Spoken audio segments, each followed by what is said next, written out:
paradigmas.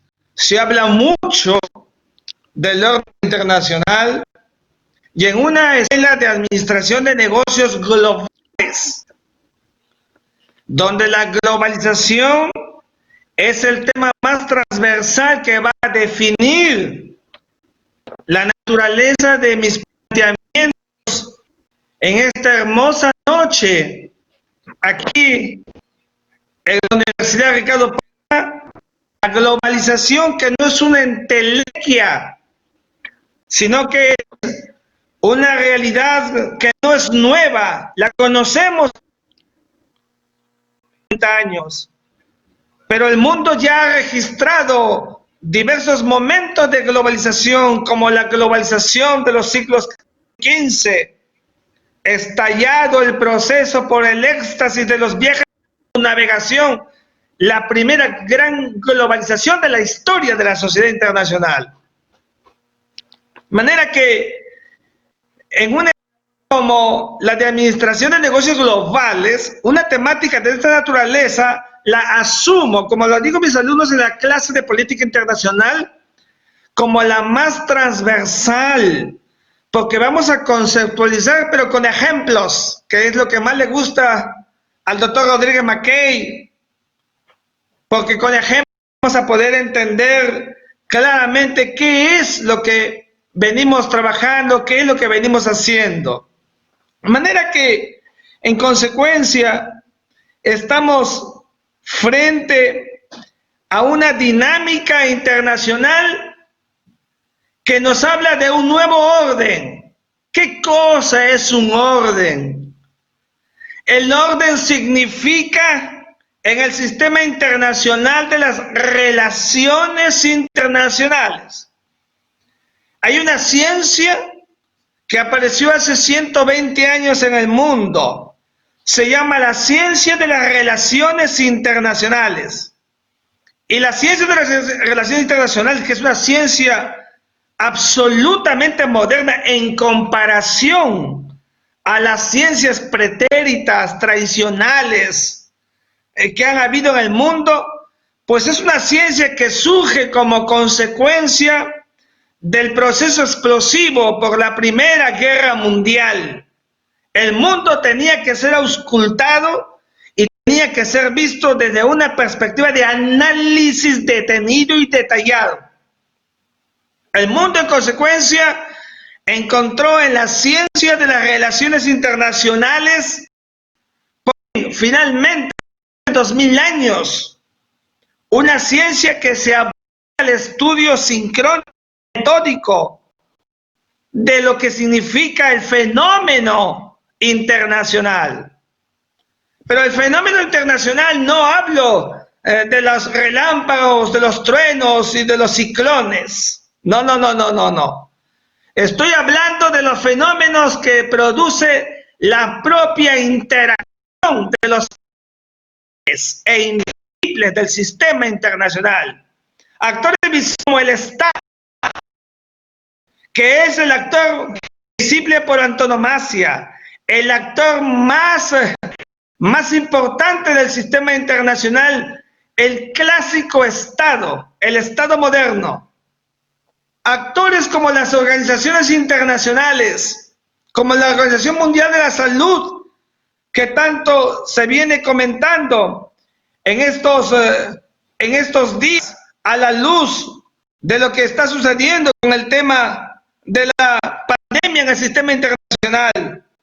Las organizaciones internacionales y con ellas los procesos que significan el sistema internacional, otros actores como las transnacionales, otros más que fluctúan, y todos y cada uno de ellos con una relevancia tal que nos invita a ver qué cosa es lo que vamos a denominar por el orden.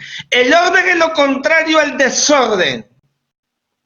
En el orden internacional impera una sociedad donde existen reglas, y las reglas son precisamente para que no se anarquice, para que el mundo no entre en una etapa en que los actos que salen de la regla internacional puedan recrear el desorden, las guerras mundiales, los conflictos de la sociedad internacional desde los tiempos antiguos, como las guerras púnicas, las guerras médicas, las guerras del Peloponeso, las guerras de las Galias, las guerras de las cruzadas, las guerras de los tiempos de la guerra de los 30 años, la guerra de los 100 años, la guerra de secesión en Estados Unidos de América, las guerras primera y segunda, o la guerra de Corea, la guerra de Vietnam, todas son parte de una historia de la sociedad internacional fundada en el conflicto. Y el conflicto como una circunstancia donde ha habido colisión, y una colisión que ha mermado a actores visibles de una u otra manera. Pero cada etapa de la historia ha mostrado siempre paradigmas en este orden, en esta circunstancia de establecer una convivencia que con esfuerzo de los actores visibles iba armonizándose. La manera de ver el mundo, eso es un paradigma que cambia la manera de ver el mundo, la manera de entender la situación internacional, la manera de cómo entender el futuro de la sociedad internacional. Han habido paradigmas en la historia y yo quiero traer algunos para luego llegar al coronavirus.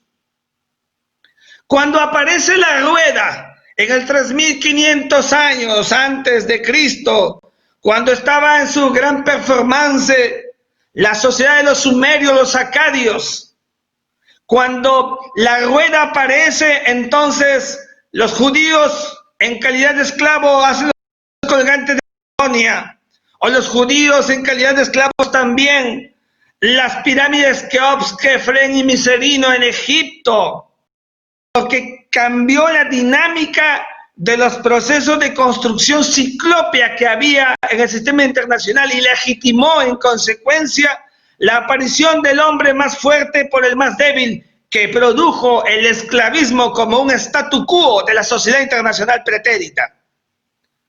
El paradigma que cambió el sistema internacional cuando advino Ptolomeo con la tesis de que la Tierra era plana y que mantuvo en un statu quo casi taciturno a la sociedad internacional, hasta que aparece un nuevo paradigma para contrarrestar la tesis de la Tierra plana de Ptolomeo, que le inaugura Nicolás Copérnico y Galileo Galilei con la redondez de la Tierra, y ese es un nuevo paradigma, una nueva manera de ver el mundo, porque cambia gracias al peso paradigmático de la aparición de la concepción científica de la redondez de la Tierra. Es que surgen los grandes viajes de circunnavegación en el planeta.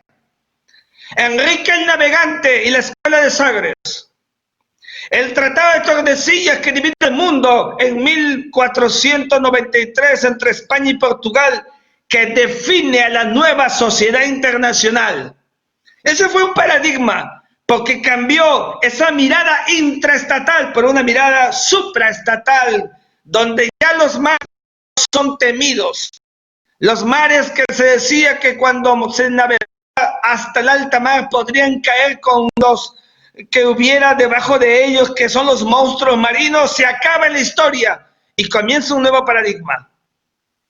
El paradigma que surge con la invención de la imprenta, Gutenberg, y la aparición en consecuencia del concepto del humanismo científico. La visión intelectual del sistema internacional estaba toda diseminada, pero la imprenta codifica, la imprenta unifica, y entonces la ratio del pensamiento se vuelve ordenada. A mis alumnos les hablo en Derecho Internacional, que aparece la codificación en los años 20 o 30 del siglo XX, pero es verdad que en la aparición del humanismo de Erasmo de Rotterdam, en la aparición de la imprenta por Gutenberg y el Renacimiento con Rafael Sanzio, Leonardo da Vinci y Miguel Ángel Bonardotti, nueva concepción del sistema cambia, hay un paradigma en el mundo.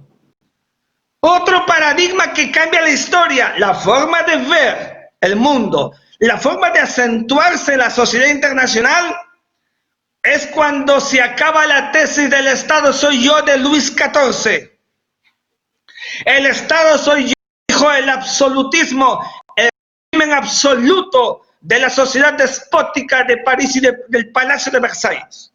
Eso cambia cuando aparece el jus naturalismo. Para los que no son abogados, que nos escuchan, que es una enorme cantidad, estoy muy contento con los cerca de 240 personas que están en estos momentos escuchándome, que para mí es un gran honor decirles que cuando habla de jus naturalismo, jus es derecho natural porque le dicen al rey, de cuando aquí tú eres más que nosotros, pínchate y tu sangre será como la nuestra, roja al mostrarse el cuerpo.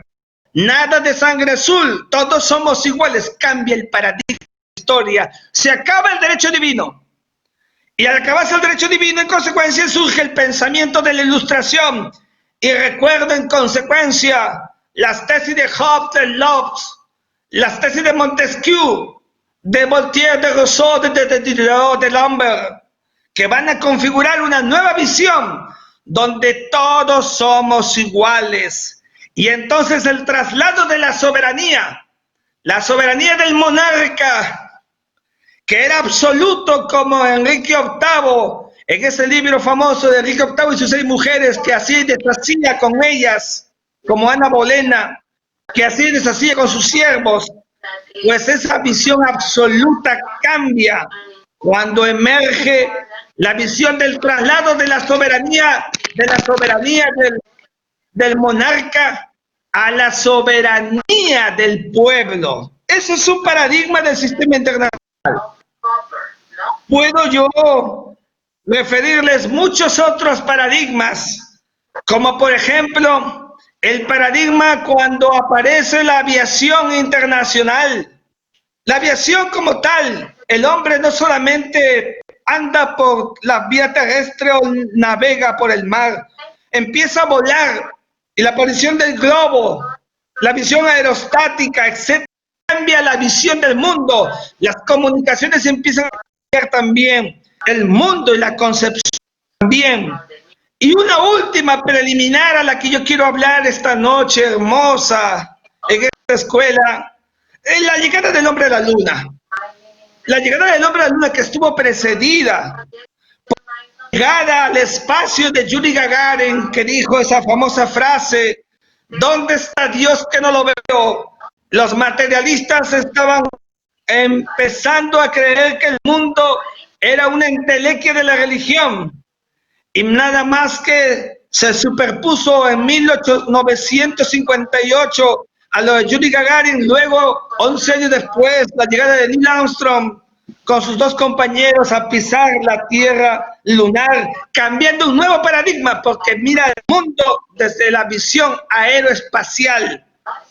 Estos son los paradigmas que han cambiado la historia, de manera que ahora que ha aparecido el coronavirus, ahora que el mundo ha experimentado de manera abrupta, de manera inadvertida, la aparición de una epidemia en la ciudad de Wuhan, esparcirse y se convirtió en una pandemia en el mundo, un virus que no tiene vida, pero que es por un huésped ser humano la tiene, está dislocando a la sociedad internacional, y ese disloque a la sociedad nacional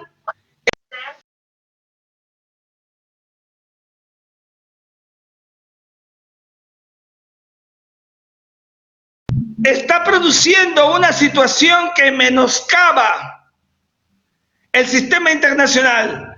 El mundo está hackeado y por un virus.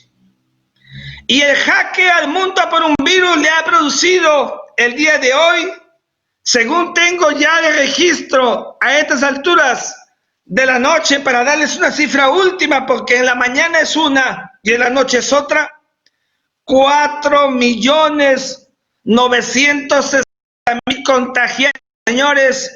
Mañana, cuando nos levantemos 21 de mayo, habrá ya 5 millones de contagiados en el mundo y 326.000 muertos en todo el planeta.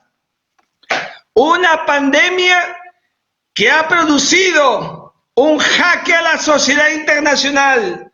Y entonces, claro, aquí nos encontramos con una primera dinámica que quiero abordar en esta noche. Primero, todos hablan o muchos hablan respetablemente de guerra.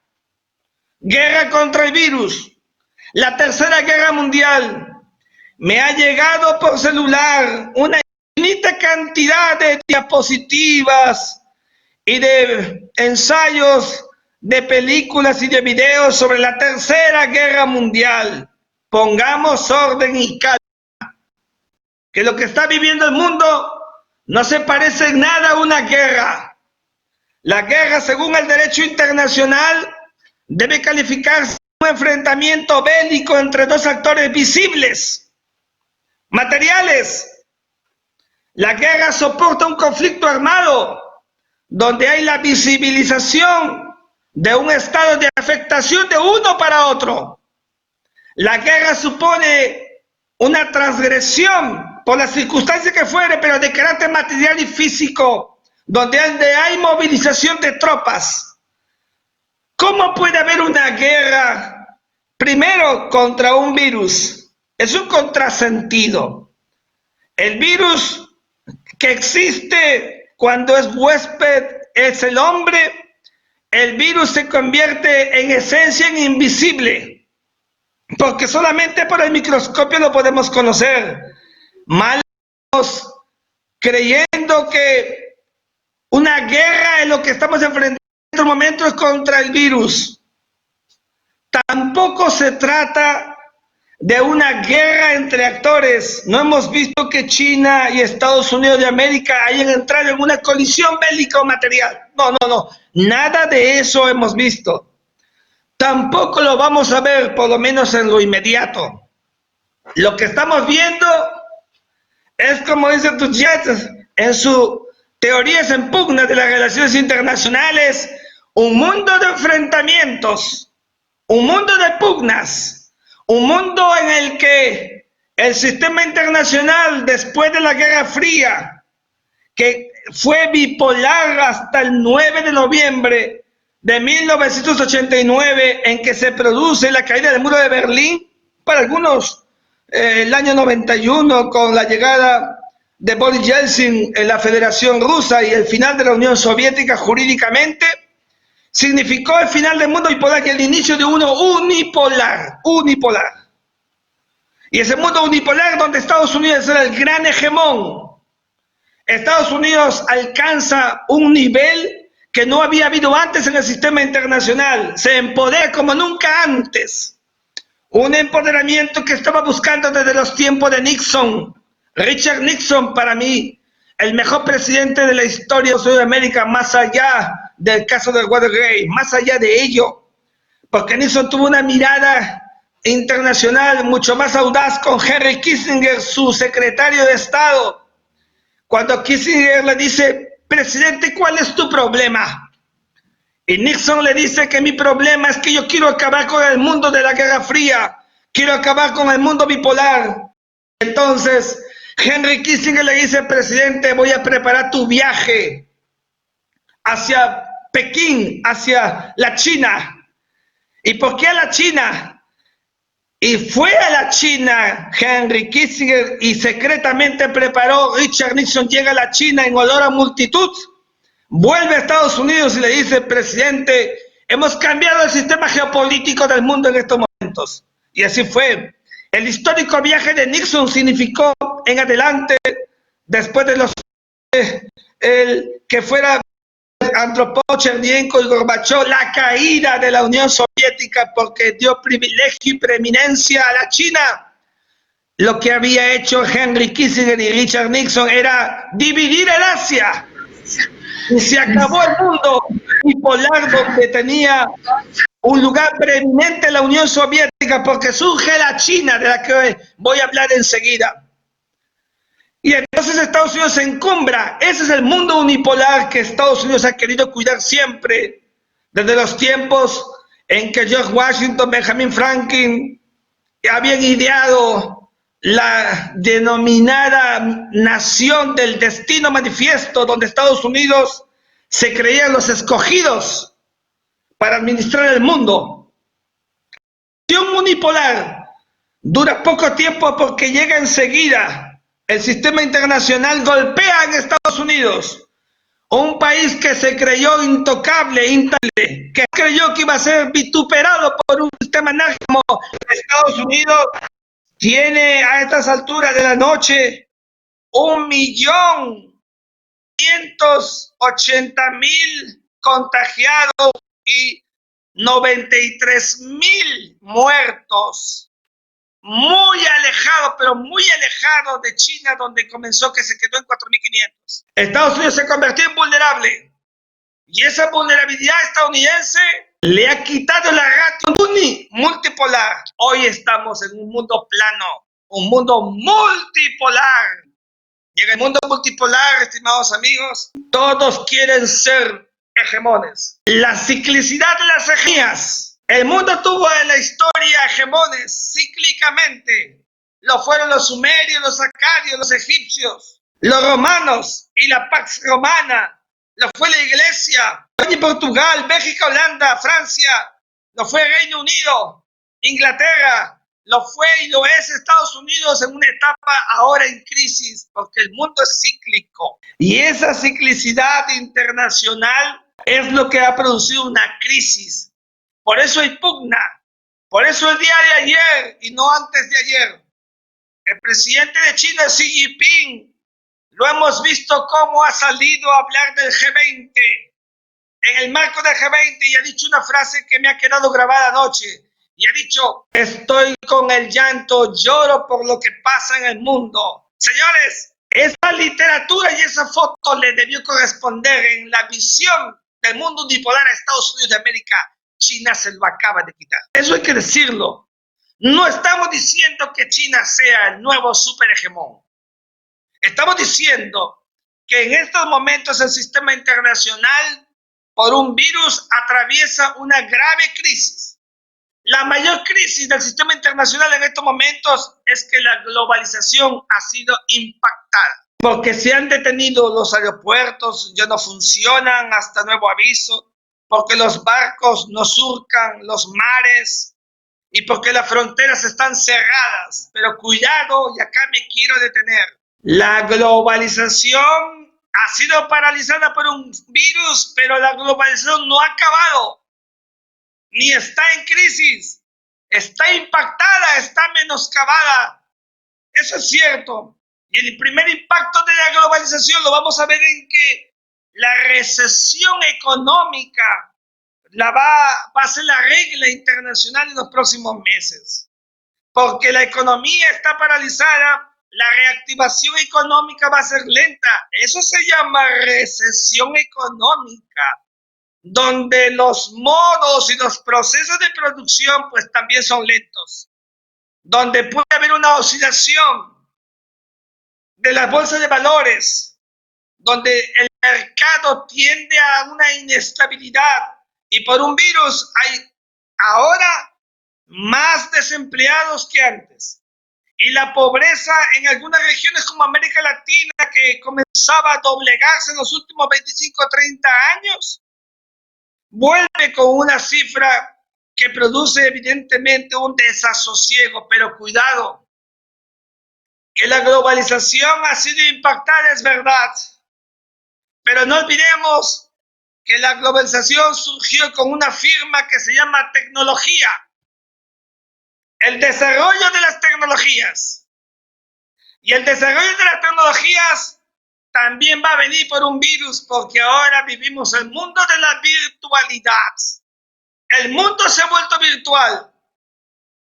La Sociedad Internacional de la Cibernética, la Sociedad Internacional de la Informática, la Sociedad Internacional de la ciencia médica y de la salubridad, entonces hoy cobran vida y convierten al mundo en un mundo distinto, donde la ratio material no es que pierda presencia, ni que pierda relevancia, simplemente que se produce una adecuación, porque la nueva manera de ver el mundo estará en función de agendas que ya no son solamente las agendas unilaterales.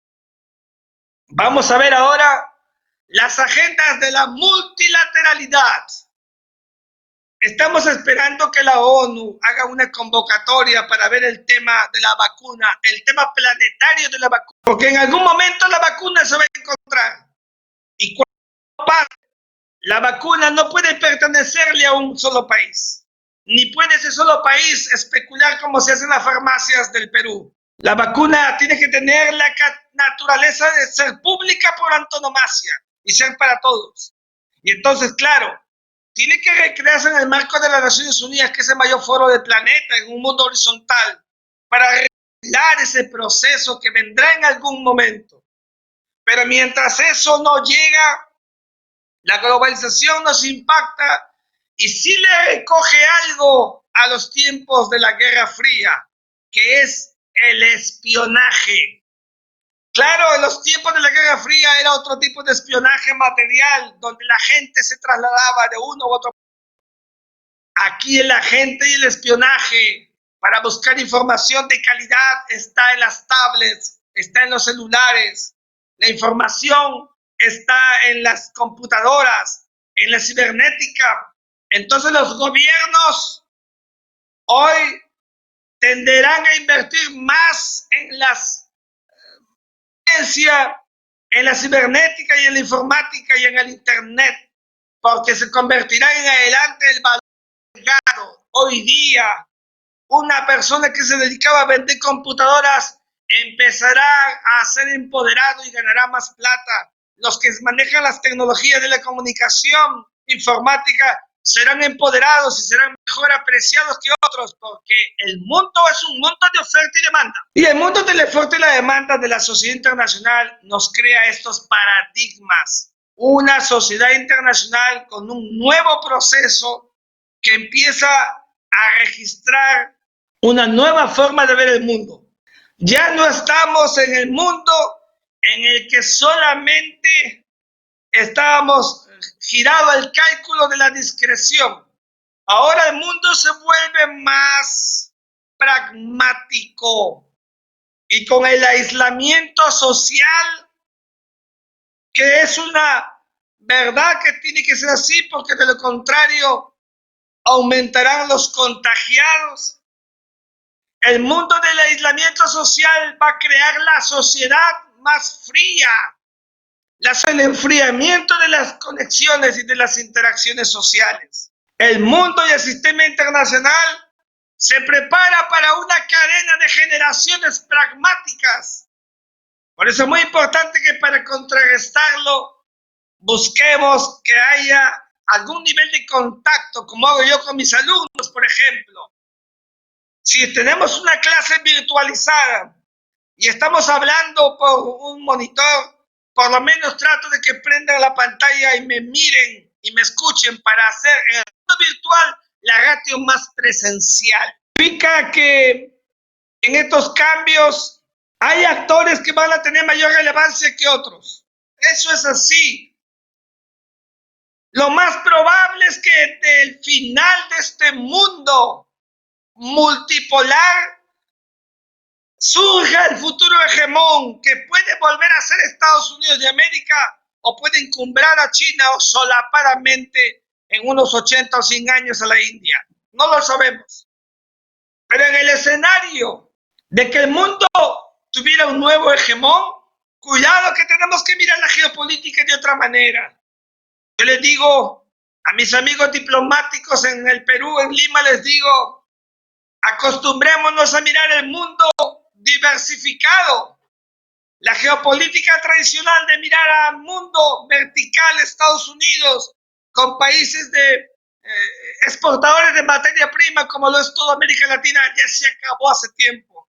Y es verdad, hemos comenzado en la otra mirada, por eso que la China es nuestro principal socio exportador.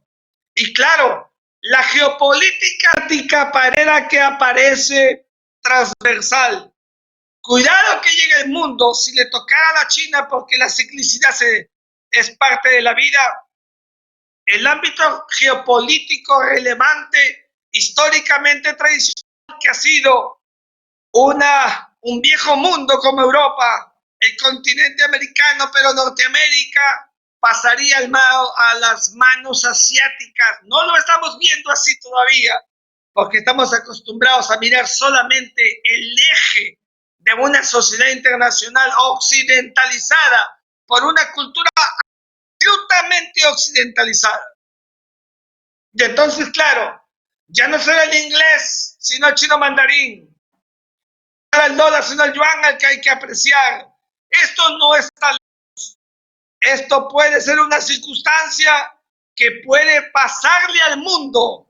Esos son las cargas que produce el cambio de los paradigmas en el sistema internacional. Y claro, las fronteras de los estados y la sociedad internacional, que algunos creyeron con el auge de la Unión Europea después del acuerdo de Maastricht de 1993, que modelo para el mundo entero, la liberalización de las fronteras, y decían, ya no hay que hablar de fronteras. El doctor Rodríguez Mackay y su triángulo terrestre con Chile, ya no hay que... Y se quedaron callados cuando aunque las fronteras y los territorios físicos siguen siendo importantes, porque los estados apenas vieron que la migración siria por los conflictos en Medio Oriente comenzó a ir a Europa, cerraron sus fronteras y se quedaron callados y vieron que la globalización es perfectamente compatible con el principio de soberanía del Estado. Y la naturaleza de las fronteras hoy vuelven a ser cerradas por un virus. Y lo que se firmó en Marrakech, estuve yo hace apenas 2 años ante la Academia del Reino de Marruecos exponiendo sobre las vinculaciones de América Latina con África, y me refería a la ratio pétrea de la soberanía de los estados que tenemos que conservar y que la globalización quería ningunear. Mentira.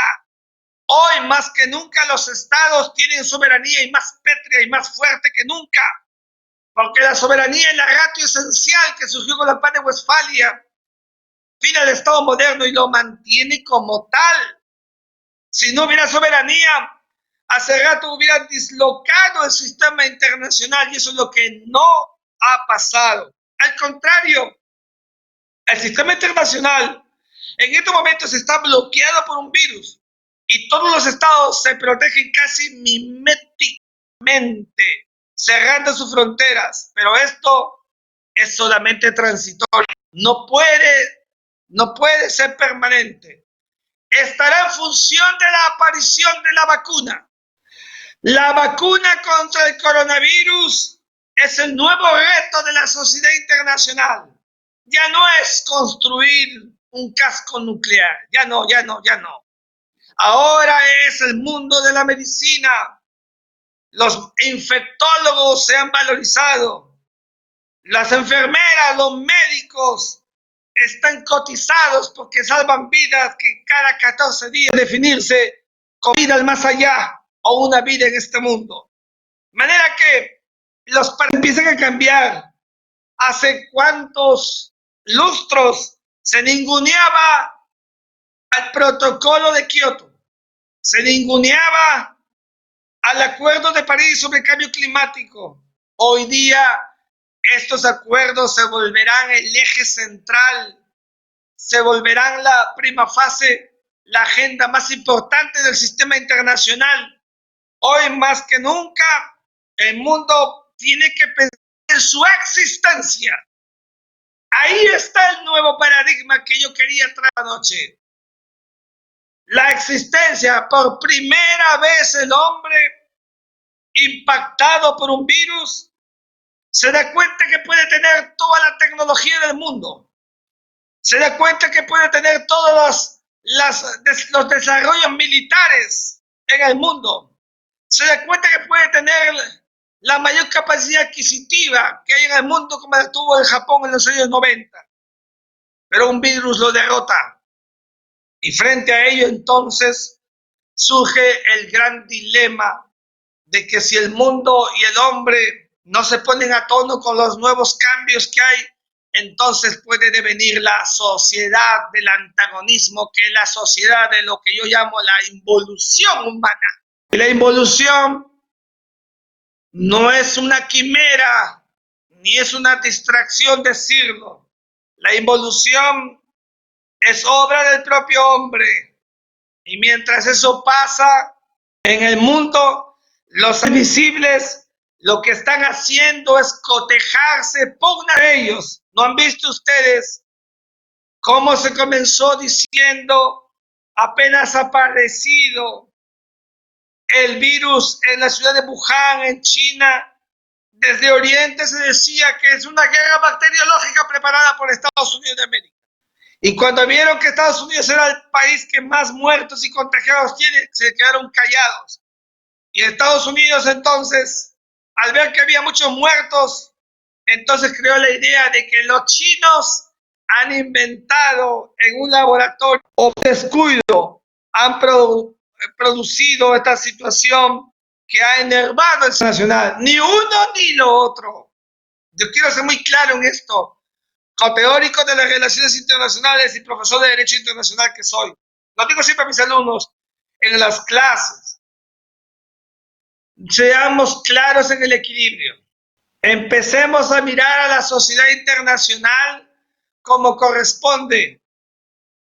Van a superponerse algunos actores que estaban invisibles, como Sudáfrica o la India, sean solapados y van a tener un mayor protagonismo. Brasil, ese mismo Brasil que a estas alturas de la noche es el tercer país del mundo con contagiados. En estos momentos Brasil tiene casi 275,000 contagiados. El Brasil, más allá de la experiencia del coronavirus, pues el Brasil se va a convertir en un partido importante de calidad geopolítica para ellos, territorio, población. Y es el hegemón de Sudamérica. Y los periféricos del Brasil, pues tenemos que acercarnos a Brasil como el Brasil a nosotros. Porque es la dinámica del sistema internacional. Así camina el mundo.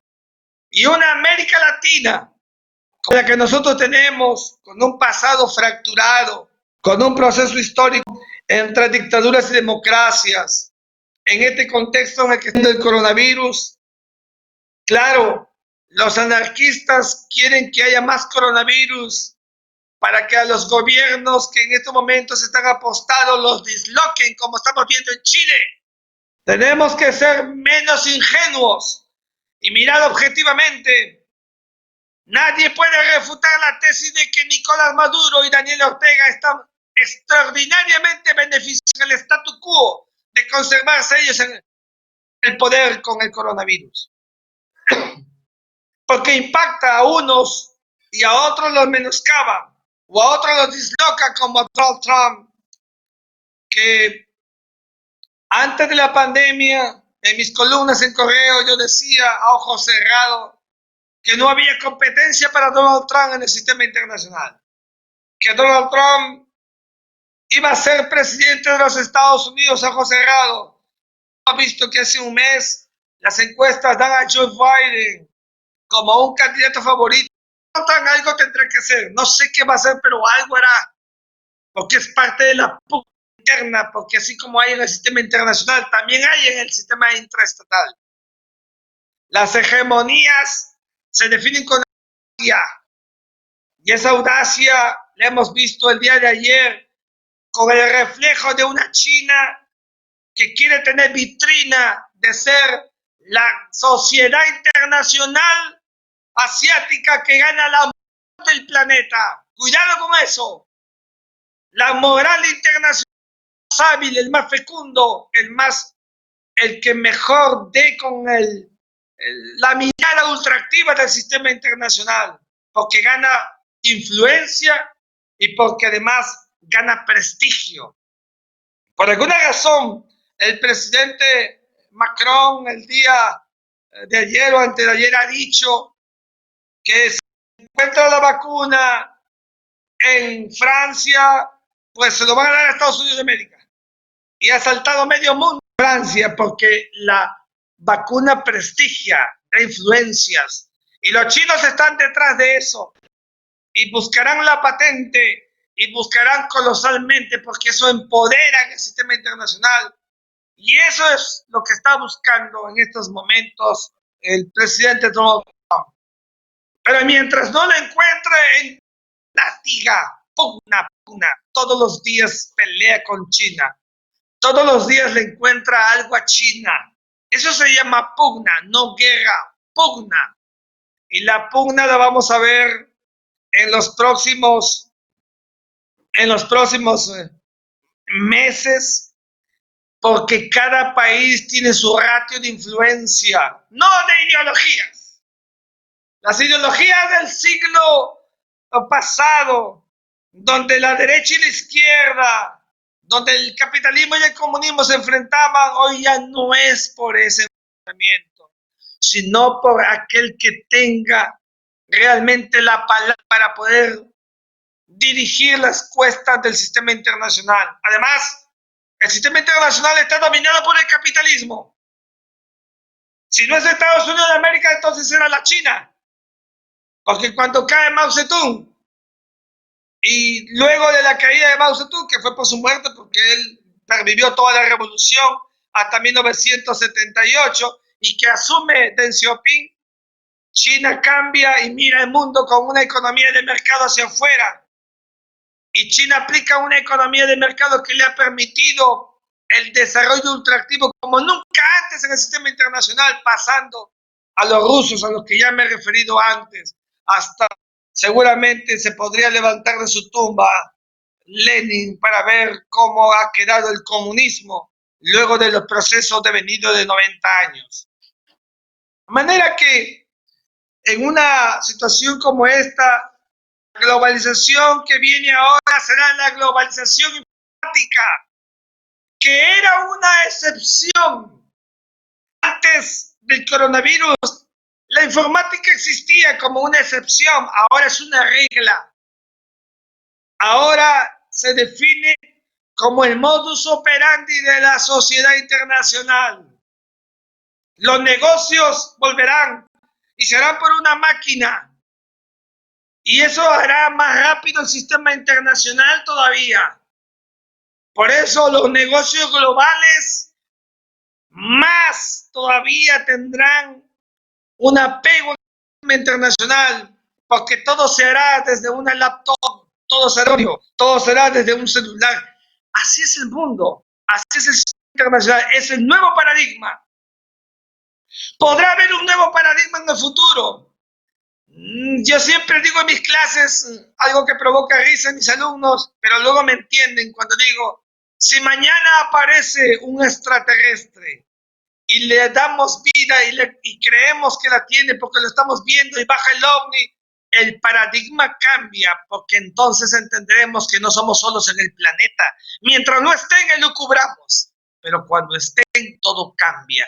Y seguramente cuando eso pase ya no será relevante país por país, sino planeta respecto de otros planetas. Eso también será un cambio de paradigmas en el sistema internacional. De manera que nos ha tocado a mi generación y a la que viene y a la que soporta el coronavirus, el mundo de los cambios y de los nuevos paradigmas por un virus. Es verdad que hubo siempre en el mundo epidemias y pandemias y endemias que son las que se reciclan periódicamente, como la peste y como la epidemia de la Antonina en el siglo III, en los tiempos de Roma, que se trajo abajo en cerca de 30 años a 5 millones de romanos. Es verdad que la peste española y la fiebre española provocó una de las mayores hecatombes sociales del siglo XIX y XX.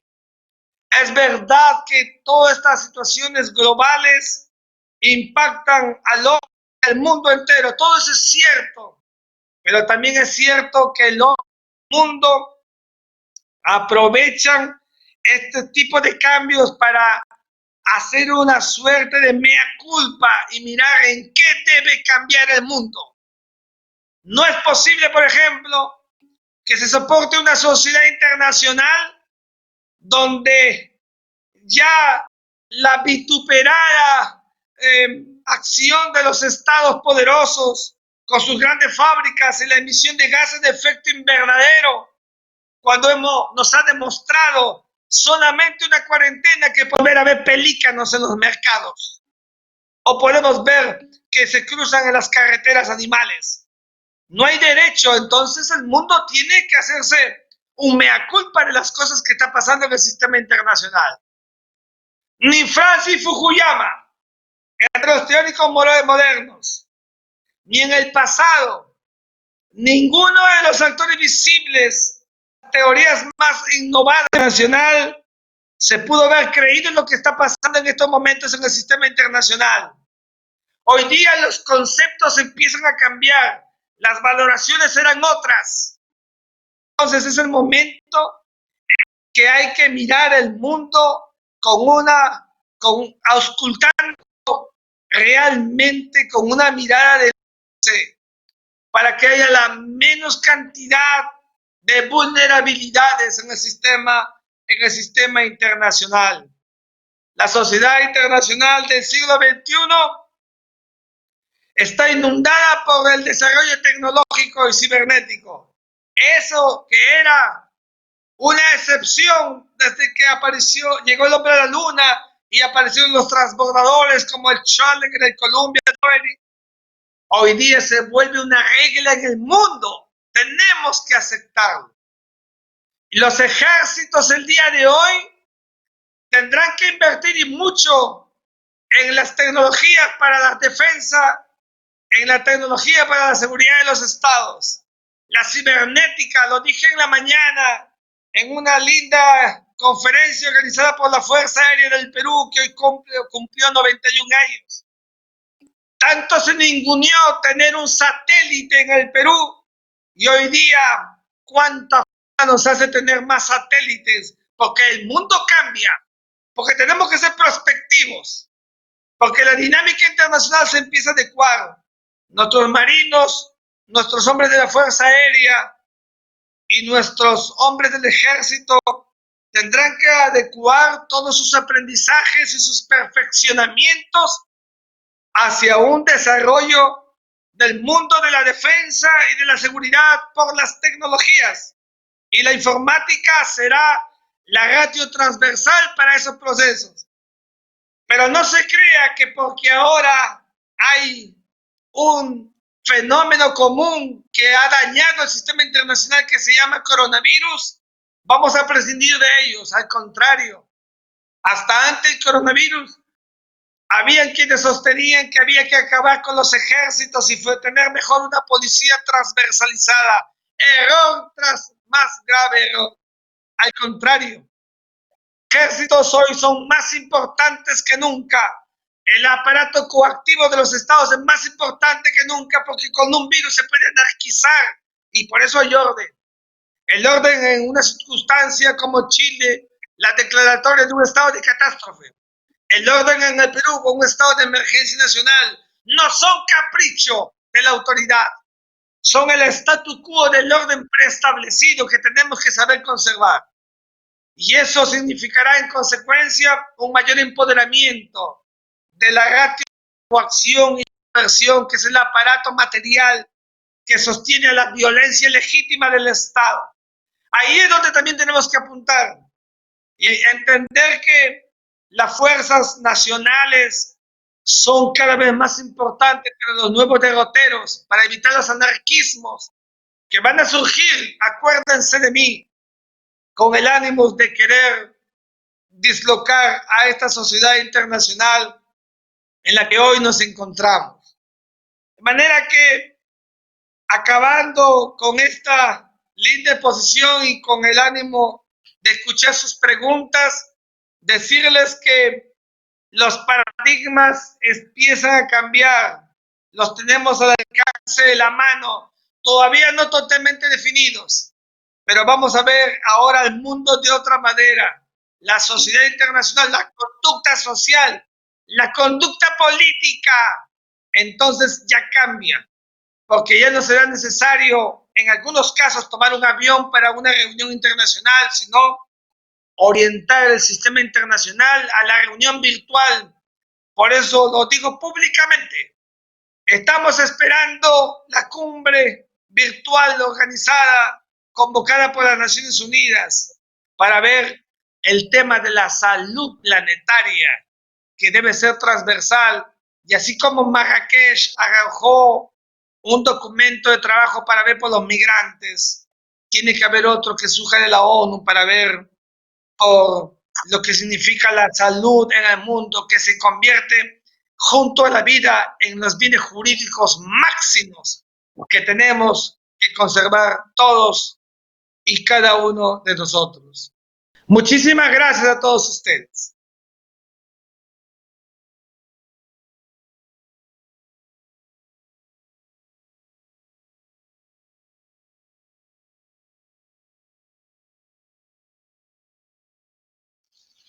Los retos para los estudiantes de las carreras de negocios globales son varios y distintos. El primer gran reto es creer en la globalización. No hay que dejar que la literatura foránea que llega para decir que la globalización no solamente está en crisis, sino que además la globalización ha llegado a su etapa final, es una tremenda mentira. Al contrario, los negocios globales crecerán como una espiral en adelante, porque el mundo de la informática acelerará y dará las coordenadas para que se pueda llegar a un proceso internacional de vasos comunicantes como es el mundo en alza, más allá de tener un proceso de clara recesión mundial.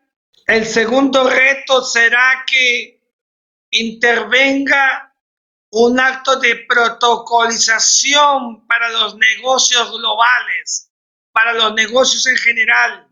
El sistema internacional busca que la gente conserve su vida. Entonces, vamos a vivir la sociedad internacional de la protocolización, de la normativización de la conducta humana. Y los negocios tendrán esa característica hacia adelante. Muchas gracias.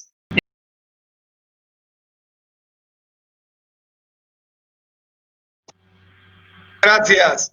Fíjense ustedes, a un pueblo no se le educa de la noche a la mañana. La responsabilidad de darle a un pueblo cultura y educación es una cuestión de política de Estado. El Perú nunca invirtió en educación. Los peruanos solamente hemos invertido 3 o 4% en educación.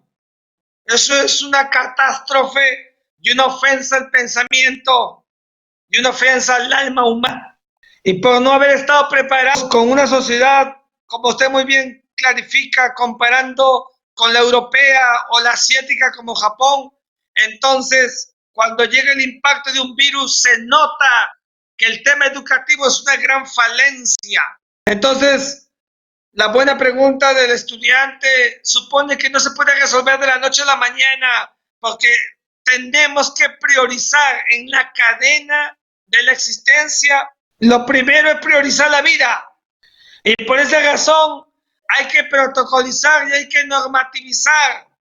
Es verdad que los asiáticos miran que le ponemos multa al que sale sin máscara, que le ponemos multa a los que caminan por parejas o los que mueven el auto que no deben.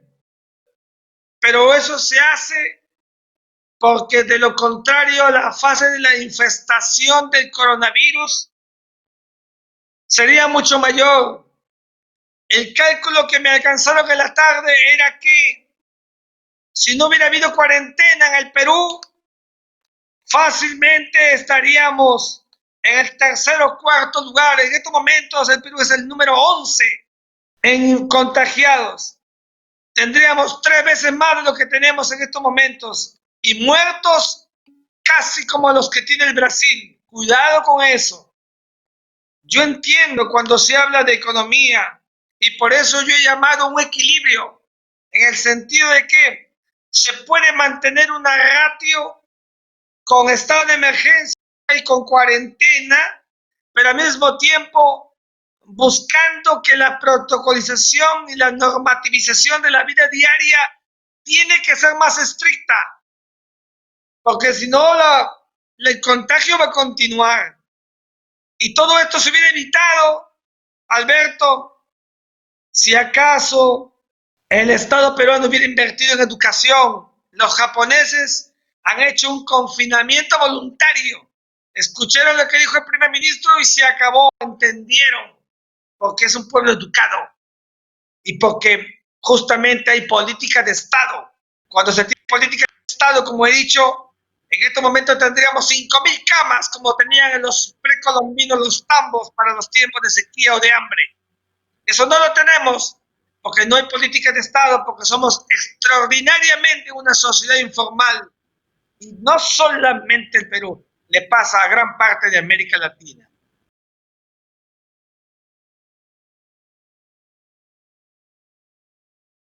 Qué buena pregunta. Y yo creo que los estudiantes de negocios globales el día de hoy tienen un gran reto. Primero, estudiar. Como les digo a mis alumnos en la clase, todo el día, toda la clase les estoy hablando que tienen que leer. Lean y mucho para que no entremos en el discurso del charlatán, que no hacen nada. El científico de los negocios globales tiene que ser una persona preparada, leer mucho, leer revistas especializadas y luego empezar a escribir artículos. Porque escribiendo artículos los van a buscar, los van a llamar y te van a decir que eres bueno. En segundo lugar, en el marco de ayuda de profesores especializados, hacer importantes trabajos de campo en el mundo del negocio, sin miedo. Hay que ser emprendedores. Y los alumnos de la Escuela de Negocios Globales tienen todas las performances para hacerlo. Y entender que la literatura que nos llegue, tenemos que digerirla y procesarla. Y no circunscribirnos solamente a lo que tenemos a la mano. El estudiante de negocios globales tiene que diversificar, tiene que ser multifacético, tiene que leer periódicos y revistas para entender lo que pasa en el mundo, tiene que conectarse con el mundo. Por eso en mis clases siempre dedicamos los primeros 20 minutos a hablar del mundo, para luego conectar con los ejemplos, que es lo más gráfico, porque solamente así vamos a poder entender y no habrá diferencia entre un alumno de negocios globales de Sudamérica, del Perú y de la Ricardo Palma, con cualquier otro del mundo asiático. No habrá diferencias. Muchas gracias.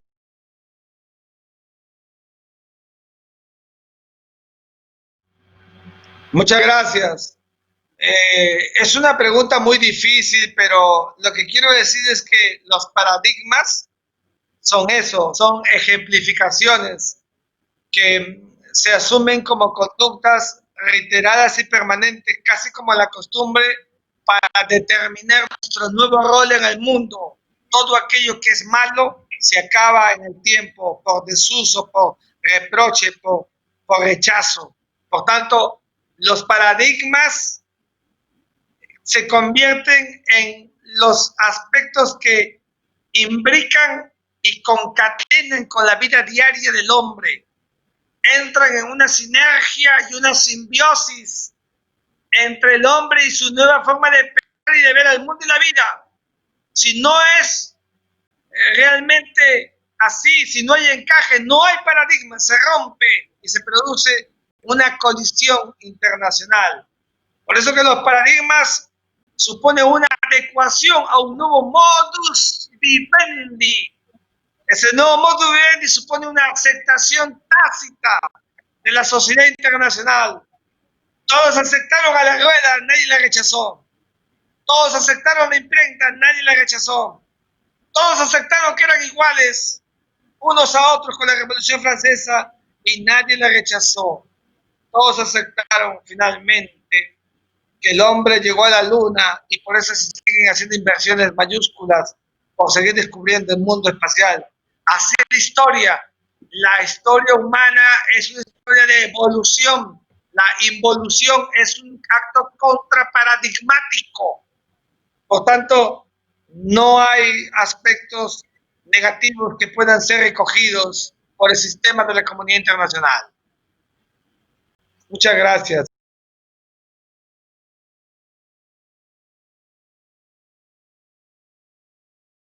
En cuanto a lo primero, yo siempre digo que en estos momentos la política internacional, que se define como la confluencia de las políticas exteriores, repito, en estos momentos en que la política internacional, como decía Carlos García Bedoya, el gurú de la diplomacia peruana, que es el momento de la convergencia de las políticas exteriores que tiene cada Estado y que yo llamo, y le digo a mis alumnos, cuando les digo qué cosa es política internacional, les digo, la política internacional es la hora punta de las políticas exteriores. O sea, cada país tiene sus intereses, todos confluyen. Bueno, pues también hay hora punta y una cola de espera. Hay una cola de espera. Nadie llega a ser general de la noche a la mañana. El hegemón se va armando en el tiempo. La China se ha venido preparando y es lógicamente el país que tiene las mayores posibilidades para encumbrarse, pero a su rayo, no se la crean. Se lo dije al embajador de China y a su segundo en una reunión cuando hablábamos de China, que China crece y crece y que me parece fascinante. Y lo aplaudo y lo reconozco. Pero yo les digo a todos ustedes que eso no significa que China es el próximo hegemón. Porque Estados Unidos, que ha sobrepasado etapas difíciles, todavía sigue siendo el hegemón del mundo, en la medida en que tiene lo que no tiene China. Tiene poder militar y tecnológico. No tiene Japón sino riqueza en los años 90 y no tenía ejército, nunca pudo ser hegemón. El hegemón supone varios elementos gravitantes, como tener poder político, económico, militar, cultural, científico, humanístico. Es un conjunto de vectores. De manera que por allí pasa, y está la India. La India con sus 1.300 millones de habitantes, una sociedad heterogénea, una sociedad diversificada, pero que tiene la mejor clase media del planeta, una clase media que van a estudiar a Londres, una clase media que ha demostrado una verdadera burocracia del mundo. La India, es verdad, hay pobreza, ¿cómo no? Claro que sí, como en todas partes del mundo, pero es que crece de manera sistemática, es el tercero del sistema internacional. En algún momento se podrá, seguramente por estos cambios del sistema internacional, producir también un cambio cualitativo en el Consejo de Seguridad. Ya se hizo antes cuando China fue ingresada en el Consejo de Seguridad con ese viaje extraordinario de Richard Nixon al que me referí temprano, sacando a Taiwán. ¿Por qué no puede haber un cambio en la dinámica del Consejo de Seguridad que incorpore a países como el que menciono, el caso de la India? No sabemos, hay una cola de espera. Otros países con proceso de desarrollo nuclear, como el caso de Irán, que es más solapado, no sabemos, o la caja de Pandora de Corea del Norte, que tampoco sabemos o sabemos menos. No digo de la Europa hoy, que es una Europa que intenta volverse pétrea más que antes, a subsistir como la Segunda Guerra Mundial, porque sabían que si no eran bloques no eran nada. ¿Qué pasa? Y la Comisión Europea y el Tratado de Roma del año 59, y con ellos también Maastricht, hizo del bloque poderoso un bloque que hoy busca, con una política desde la propia Unión, un mecanismo de reactivación de los países más golpeados por el coronavirus que llegaría incluso a los 500.000 millones de euros. Lo acaba de decir Macron y lo acaba de decir Angela Merkel, y no se trata de un nuevo plan Marshall, no, porque el plan Marshall fue creado en Estados Unidos para Europa después de la Segunda Guerra Mundial. Este surge del propio seno de la propia Unión Europea, porque no le conviene, porque el arrastre sería para todos. De manera que cuidado, y en el África, cuidado con Sudáfrica y Marruecos, que son los países que más están creciendo en el continente africano. Uno se va como que he estado yo en Marruecos, ver el crecimiento vertiginoso y el empoderamiento comercial y su calidad geopolítica de conexión con Europa, siendo la puerta de entrada. Cuidado que también son hegemones que pueden aparecer en el sistema internacional. En el Perú, para responder la segunda pregunta, el gran problema es que nosotros somos, como decía José Carlos Mariátegui, una sociedad de etiquetas y de rótulos, con una clase política que solamente ha pensado en el momentum, en la inmediatez. Mariátegui, José Carlos Mariátegui decía que el Perú es un país de rótulos y de etiquetas porque vivimos solamente el performance de afuera, no vivimos la realidad, no miramos el futuro, no somos prospectivos. Y yo me quedo con la frase de Jorge Basadre que decía que en el Perú había incendiarios podridos. Esta frase de Basadre, porque nunca hemos tenido una clase política comprometida. Las clases políticas comprometidas son previsoras, ultraactivas. Eso no hemos tenido en el Perú, y por eso mis columnas, no porque esté hablando en este momento de la conferencia, los que me leen en mis columnas lo saben muy bien. Cuando me preguntan, doctor Rodríguez Mackey, ¿por qué usted dice que el Perú tiene clase política mediocre? Y yo digo que es mediocre porque es mediocratos, medio gobierno, hasta la mitad nada más han llegado.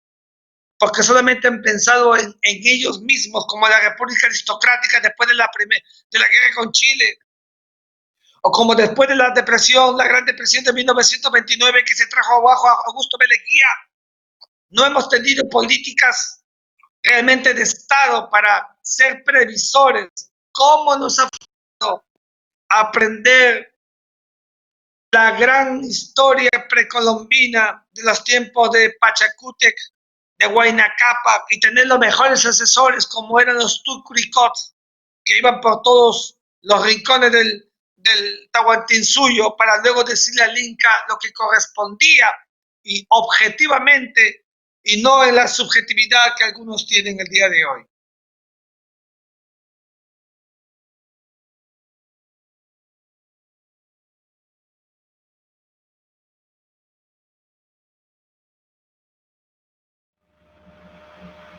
Pues la segunda pregunta es tan interesante como la primera, pero vamos con la primera. Pues fíjese usted, lejos de los que algunos incrédulos creen que ahora los negocios ya no van a haber, etcétera, yo creo lo contrario. Mire usted, en estos momentos en Lima, yo ya he ido a comprar mi pollo a la brasa y he pedido por celular que nos traigan a la casa. Y han venido en un santiamén. El peruano es muy creativo. En el marco de una situación como esta, ha llegado el Señor, nos ha traído, se ha desinfectado, no nos hemos, la distancia, la protocolización no es incompatible, ni la cuarentena, ni el estado de emergencia con un proceso de negocios o para hacer negocios globales. Sigo creyendo que el Perú, como otros países, pero sobre todo nuestro país, que en los últimos 20 años le ha ido bien económicamente. Nadie puede decir que al Perú le ha ido mal. Con 70.000 millones de dólares como reserva, hágame el favor. Tenemos un gran potencial. El coronavirus nos acaba de impactar ahora, estacionariamente. Cuidado con las cifras. No hay que hacer alarma internacional. Es verdad que hay impacto. Eso es cierto. Pero la capacidad para crear mercado está abierta. Porque el mundo, si hay algo que no va a dejar de hacer, es entrar en la vorágine del comercio internacional para el que está hecho. El sistema es así. El sistema internacional es de interdependencias. No que ahora, por el coronavirus, tenemos que hacerlo más a discreción. Eso es cierto. Cuidando la vida humana. Porque cuando no se hace eso, pues entonces deviene la angustia y hay una etapa donde se puede producir cierto retardo. Pero creo que la globalización sigue hacia adelante. En segundo lugar, en cuanto a las guerras, fíjense, la pregunta que me hace es una pregunta correcta en el sentido de que allí sí puede haber guerra por un virus. Qué distinto. Mire, no estamos en una guerra contra el virus, ni estamos en una guerra entre estados por un virus, no. Pero un virus como lo fue en su momento el pretexto de la sociedad internacional del asesinato del archiduque en Sarajevo en 1914 dio paso a la Primera Guerra Mundial, o el asalto aéreo en Pearl Harbor a la flota estadounidense que originó el ingreso de Estados Unidos a la Segunda Guerra Mundial. Una vacuna que evidentemente sea manipulada con eso, monopolismo por un Estado, eso no lo aguanta nadie. Y puede evidentemente haber un conflicto, ¿cómo no? Claro que sí. No vamos a ser enemigos de la teoría del conflicto. Yo que vengo de estudiar conflictos en el Medio Oriente, hágame favor, pero quiero decirle una cosa. Las Naciones Unidas tienen que jugar un rol determinante en estos momentos. Ya lo dijo en su momento uno de los más importantes estudiosos que ha habido en el sistema internacional peruano. Es decir, tenemos que buscar que se protocolice todo el proceso hasta que se encuentre la vacuna, y cuando ésta esté, claro que sí, declararlo como un bien público para todos, porque la pandemia es eso, una pandemia planetaria. La pandemia impacta al mundo entero, y los hombres y mujeres que ya no vivimos en los tiempos del medioevo tenemos derecho a poder beneficiarnos de una vacuna que tiene un carácter ontológicamente planetario, como debe ser en el sistema internacional. La ONU debe de cuidar que no haya conflictos, y las demás organizaciones también. Surgieron entre estados, cuando no había organizaciones internacionales, entre estados había mucha colisión. Cuando aparece la organización internacional en el medio, evitó, por eso fueron neutrales. Eso es lo que tiene que hacer la Organización Mundial de la Salud, y no estar diciendo que si Estados Unidos le quita dinero para que pueda mantener su trabajo, entonces se va con China. Eso no debe ser. Equilibrio, ni con otro, buscar el equilibrio para que tenga y gane autoridad y referente. El que es referente tiene prestigio y es escuchado y es seguido, casi como los apóstoles a Jesús de Nazaret.